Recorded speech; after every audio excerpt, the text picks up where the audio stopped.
হৃদয় লেখাপড়া করো না? হ্যাঁ। আচ্ছা, তোমার বাপ কি করে? ওই যে একটা ক্রিকেট খেলে মাঝে মাঝে, হ্যাঁ। কেসিং খেলে 5,000 টাকা চুরি করে আনছিল, আমি ওটাও হাসছি। ওই ফুটবল খেলা মেসি ওরা 3 গোল দিছে, আর নালটা 2 গোল দিছে, হাসছি। ও, আর কোনো খেলা খেলা কেসিনো খেলা? না, ওরা খেলে না। ক্রিকেট বাজি খেলে বলে? হ্যাঁ, ওরা খেলে। তোমার কাছে কেমন মনে হয়? আমার মধ্যে তো খারাপ মনে হয়। তোমার যে সংসারের যে অবস্থা, দেনাপাতি আছে না? আছে। তুমি গেলে খেলবো বড় হলে? না, তুমি তোমার বাপকে বোঝাও না? বুঝাই তো, তা তো আমার কথা শুনে না। টাকা পয়সা না থাকলে তো সংসার চলবে কেমন করে, হ্যাঁ, তাই না? তোমার ভালো কাপড় চোপড় বা অন্যান্য লেখাপড়ার খরচ, এটাও তো সমস্যা, হ্যাঁ, তাই না?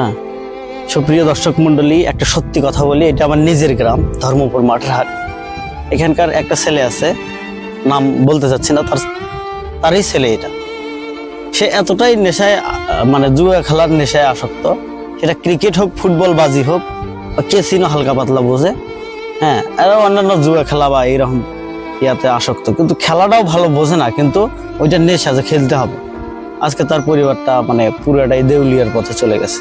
এই যে তার একটা ছোট ছেলে আর একটা মেয়ে আছে, আজকে তার চোখের দিকে দেখা যাচ্ছে না। এটা রিয়েল ঘটনা, ধর্মপুর মাঠের হাটের ঘটনা এটা।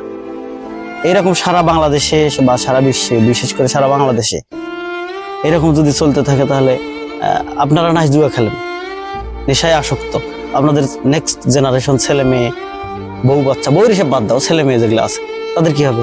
তাদেরকে মানুষ কিভাবে দেখবে? এটা অবশ্যই আমি চাইবো যে সচেতন সমাজ এদের বিরুদ্ধে একটু কঠোর হোক, এবং তারা নিজেই সতর্ক হোক, সচেতন হোক, এবং তাদের বাচ্চা কাচ্চা এবং নেক্সট জেনারেশনের জন্য যেন ভালো কিছু রেখে যেতে পারে, এই শুভকামনা করে। ভালো থাকবেন। গাইবান্ধা থেকে কেডি, আসসালামু আলাইকুম।